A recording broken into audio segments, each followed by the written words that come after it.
So I got this bike 3 days ago, and this is what happens whenever I try to restart it up, like every single day.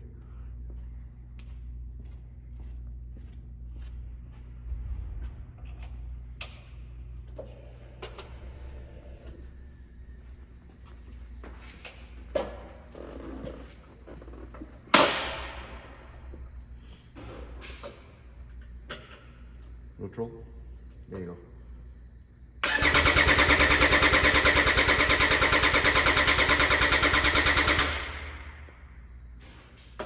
Nothing. So I'm just gonna wait a couple of seconds and see what happens.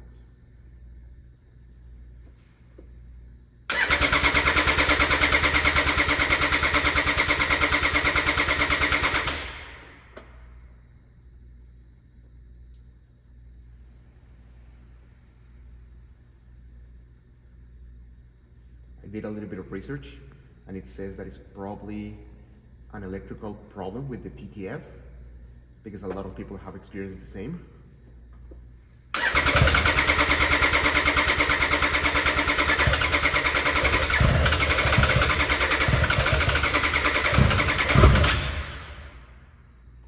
But I know I'm gonna end up screwing up the starter, so that's my biggest problem right now. I don't wanna like have to go through this all the time because I know it's gonna mess up the starter.